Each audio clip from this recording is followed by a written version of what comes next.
नमस्कार बच्चों। आज हम हिंदी व्याकरण के अंतर्गत भाषा, लिपि और व्याकरण पर चर्चा करेंगे। भाषा से आप क्या समझते हैं? भाषा शब्द संस्कृत के भाष धातु से बना है, जिसका अर्थ है बोलना या कहना। जब हम अपने मन के भावों को, विचारों को बोलकर या लिखकर प्रकट करते हैं तो वे सब किसके अंतर्गत आ जाते हैं? भाषा के अंतर्गत आ जाते हैं। कई बार हमने देखा है कि हम अपने बातों को संकेत के माध्यम से भी समझाते हैं। जैसे आप सड़क पर देखते हैं कि जब कोई वाहन चल रहा होता है तो लाल बत्ती होते ही वो वाहन रुक जाता है। तो लाल बत्ती क्या संकेत देती है? रुकने का संकेत देती है। जब हरी बत्ती होती है तो वाहन चलना शुरू कर देता है। तो हरी बत्ती चलने का संकेत देती है। ऐसे ही अगर हम कक्षा की बात करें तो कक्षा में जब बच्चे शोर कर रहे होते हैं और अध्यापिका अपनी उंगली को अपने होठ पर रखती है तो बच्चे समझ जाते हैं कि अध्यापिका ने उन्हें चुप रहने के लिए कहा है।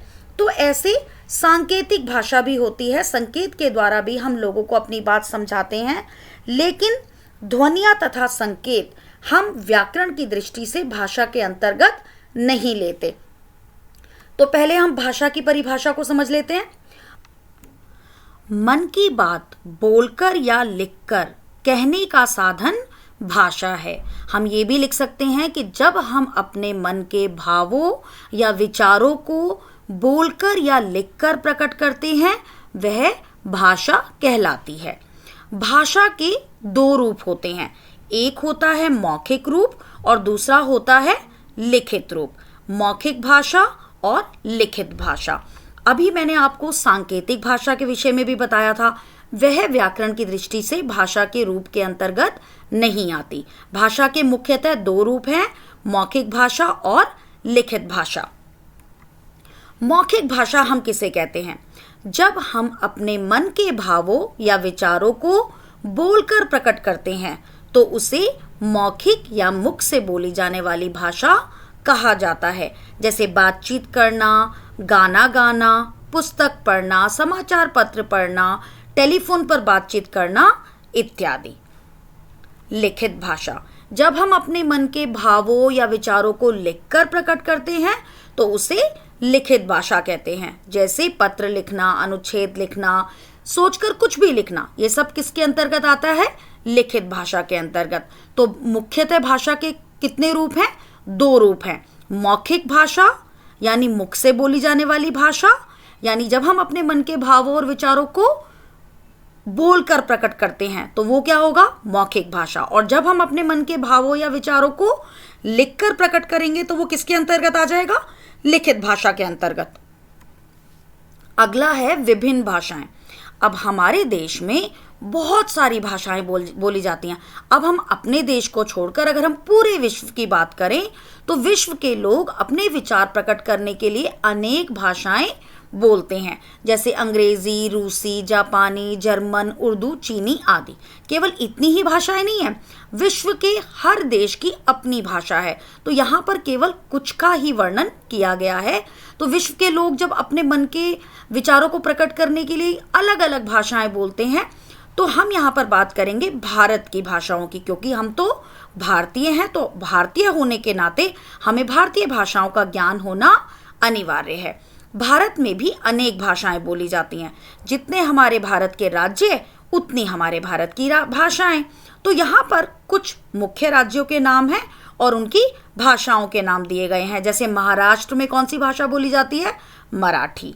बंगाल में कौन सी भाषा बोली जाती है? बंगला। उड़ीसा में उड़िया, कर्नाटक में कन्नड़, तमिलनाडु में तमिल, कश्मीर में कश्मीरी, पंजाब में पंजाबी, केरल में मलयालम, आंध्र प्रदेश में तेलुगु, उत्तर प्रदेश और दिल्ली में हिंदी। अब हम बात करेंगे हिंदी भाषा की। हमारे देश की राजभाषा हिंदी है। कुछ लोग कहते हैं कि हमारे देश की राष्ट्रभाषा हिंदी है और ये कहा जाता है कि अगर देश के 75% से अधिक लोग अगर जिस भाषा को बोलते हैं वो भाषा राष्ट्रभाषा के अंतर्गत आती है। लेकिन इसमें विवाद है। अभी तक हिंदी को राष्ट्रभाषा घोषित नहीं किया गया है, इसलिए हिंदी को हम क्या कहते हैं, राजभाषा।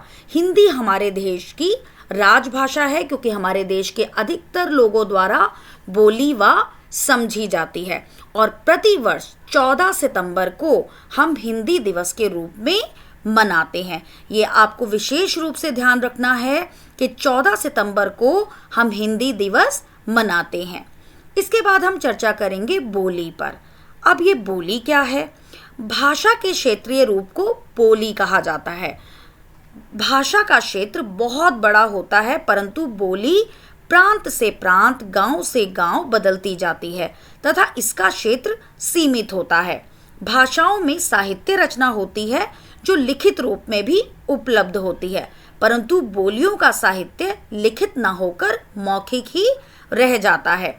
हर बोली में लोक कथाएं व लोकगीत होते हैं जो कहे सुने व गाए जाते हैं। अब बोली क्या है?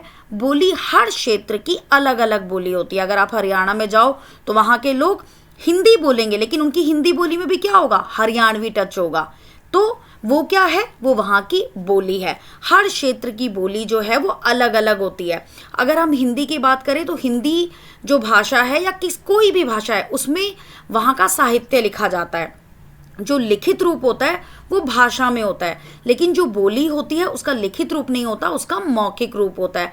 अगर आपने लोक कथाएं सुनी हो या लोकगीत सुने हो, जो आप फोक सॉन्ग सुनते हैं, वो सब कैसे होते हैं, वो अलग अलग राज्यों की बोलियों में होते हैं। तो वो क्या होती हैं, बोलियाँ। और हिंदी की भी अलग अलग बोलियाँ हैं। जैसे पूर्वी हिंदी, यानी पूर्व के राज्यों में जो हिंदी बोली जाती है उसे हमने क्या कह दिया, पूर्वी हिंदी। ऐसे ही पश्चिम के राज्यों में बोली जाने वाली हिंदी पश्चिमी हिंदी, मगध में बोले जाने वाली हिंदी मगधी हिंदी, पहाड़ में पहाड़ी जो जितने भी क्षेत्र हैं वहाँ बोली जाने वाली हिंदी पहाड़ी हिंदी, राजस्थानी हिंदी, ब्रज भाषा, खड़ी बोली आदि। तो इस प्रकार अलग अलग बोलियाँ अलग अलग क्षेत्र में बोली जाती हैं। अगला है लिपि। लिपि का अर्थ है लिखने का ढंग या विधि। संसार में जितनी भी भाषाएं हैं सबकी अलग अलग लिपियां हैं, यानी भाषा को लिखने का माध्यम क्या है, लिपि।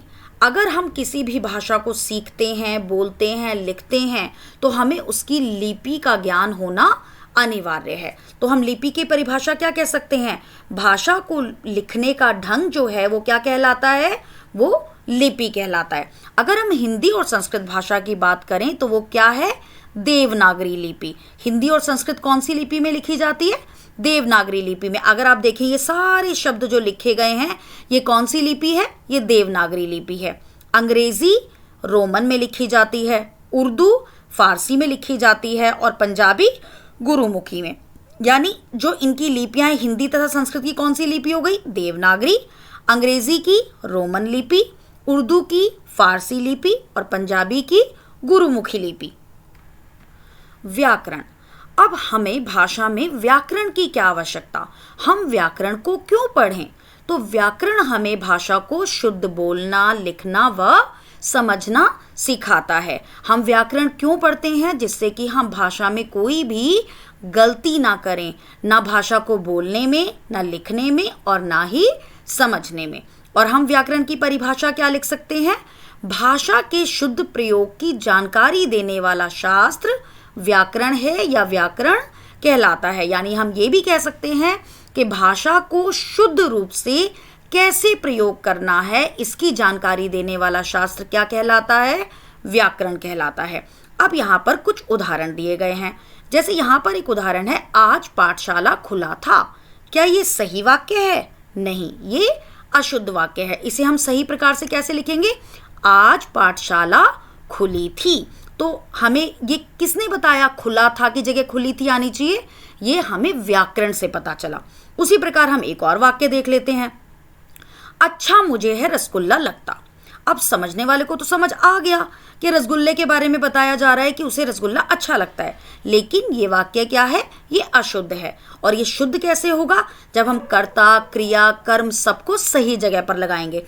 तो ये सही वाक्य क्या होगा, मुझे रसगुल्ला अच्छा लगता है।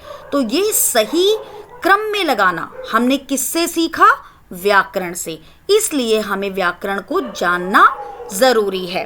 इसके बाद है व्याकरण के भेद। व्याकरण के भेद यानी मुख्य रूप से हम व्याकरण के अंतर्गत किस पर चर्चा करते हैं? हम वर्ण पर चर्चा करते हैं, शब्द पर चर्चा करते हैं और वाक्य पर चर्चा करते हैं। तो व्याकरण के मुख्यतः कितने भेद हो गए? 3 भेद हो गए, वर्ण विचार, शब्द विचार और वाक्य विचार। अब आप कहेंगे वर्ण क्या है, शब्द क्या है और वाक्य क्या है?